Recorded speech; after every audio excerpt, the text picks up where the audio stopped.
முள்ளு முருங்கை வடை. யூஸ்வலாக இந்த கீரையை ஆடு மாடுக்கு வெட்டி போட்டு பார்த்துருக்கேன். பட் இதில் இவ்வளோ ஹெல்த் பெனிஃபிட்ஸ் இருக்குன்ட்டு எனக்கு இப்போ தான் தெரிய வந்தது. மதுரையில் இது ஒரு ஃபேமஸ் ஸ்ட்ரீட் ஃபுட். மதுரையில் இருக்கிறவங்களுக்கு கண்டிப்பாக இதை பற்றி தெரிஞ்சிருக்கும். இந்த கீரை நெஞ்சு சளிக்கு ரொம்பவே நல்லது. அண்ட் இதில் ஆன்டி ஆக்சிடென்ட் அதிகமாக இருக்கிறதுனால நம்ம இம்யூன் சிஸ்டமை ஸ்ட்ரென்தன் பண்ணுறதுக்கு யூஸ் ஆகுது.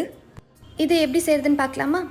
இந்த வடை பண்ணுறதுக்கு பச்சரிசி இல்லைனா இட்லி அரிசி தான் யூஸ் பண்ணணும். நான் இட்லி அரிசி 1 கப் எடுத்திருக்கேன். இதை 2 to 3 டைம்ஸ் நல்லா வாஷ் பண்ணிவிட்டு 1 to 2 மணி நேரம் நல்லா ஊற விட்டுருங்க. நீங்கள் பச்சரிசி யூஸ் பண்ணிங்கன்னா 1 to 1.5 ஹவர்ஸ்லேயே நல்லா ஊறிடும். முள்ளு முருங்கையில் இந்த மாதிரி தான் இருக்கும். இதோட லீஃப் எல்லாமே நல்லா ப்ராடாக இருக்கும். இந்த கீரையை கல்யாண முருங்கை இலைன்னு சொல்லுவாங்க. இங்கிலீஷில் இதோட நேம் இந்தியன் கோரல் ட்ரீ. இந்த மரம் ஃபுல்லாகவே முள்ளாக தான் இருக்கும். ஸோ பார்த்து ஹேண்டில் பண்ணுங்கள். இதோட தண்டுலாம் நமக்கு தேவைப்படாது. இலையை மட்டும் தனியாக எடுத்து இந்த மாதிரி நடுவில் இருக்கிற நரம்பை பிரித்து எடுத்துருங்க. நாரோடு சேர்த்து அரைச்சிங்கன்னா மாவு ஸ்மூத்தாக இருக்காது, வடையும் தட்டி போட முடியாது. அதே சமயம் சாப்பிடும் போது நாராக வரும், நல்லா இருக்காது. நமக்கு தேவை இதோட இலை மட்டும்தான். ஸோ நடுவில் இருக்கிற நரம்பை மட்டும் தனியாக எடுத்துருங்க. எல்லா இலையிலையும் நரம்பு எடுத்துட்டு நல்லா க்ளீன் பண்ணி 2 to 3 டைம்ஸ் வாஷ் பண்ணி வச்சுருக்கேன்.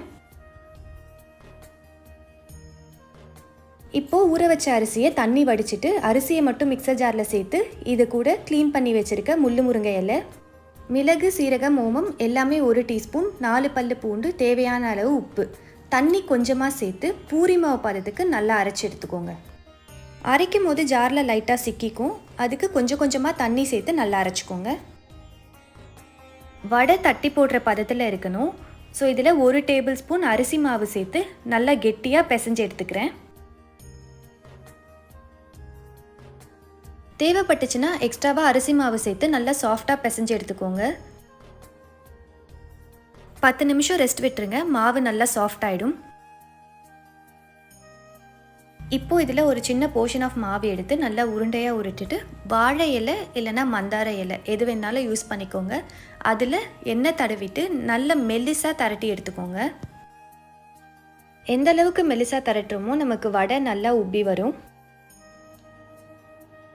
நல்ல சூடான எண்ணெயில் திரட்டி வச்சுருக்க வடையை போட்டிங்கன்னா நல்லா வெந்து அதுவே உப்பி வரும். திருப்பி போட்டு மீடியம் ஃப்ளேமில் வச்சுக்கோங்க.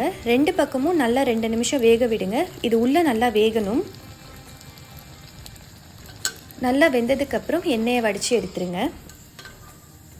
இதே மாதிரி எல்லா வடையும் திரட்டி போட்டுக்கோங்க. மெலிசாக போட்டிங்கன்னா தான் நல்லா உப்பி வரும். நீங்கள் குண்டு குண்டாக போட்டிங்கன்னா உள்ளே வேகவும் வேகாது, உப்பியும் வராது.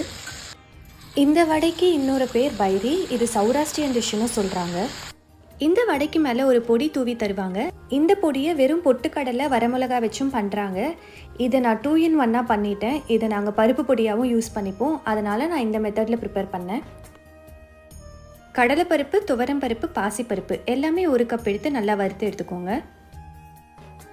கருப்புளுந்து 1 கப் எடுத்திருக்கேன். நீங்கள் வெள்ளை உளுந்து கூட யூஸ் பண்ணிக்கலாம். இதையும் தனியாக வறுத்துட்டு பொட்டுக்கடலை 1 கப், மிளகு, சீரகம் 1 டீஸ்பூன் எடுத்து இதையும் வறுத்து எடுத்துக்கோங்க. இப்போ 1 டேபிள் ஸ்பூன் எண்ணெயில் 3 பல்லு பூண்டை நல்லா இடித்து சேர்த்துட்டு 4 வரமிளகா, கருவேப்பிலை, பெருங்காயம் சேர்த்து நல்லா வறுத்து எடுத்துக்கோங்க. இது எல்லாமே மிக்சர் ஜாரில் மாற்றிட்டு தேவையான அளவு உப்பு சேர்த்து ஓரளவுக்கு கொரப்பாக அரைச்சி எடுத்துக்கோங்க.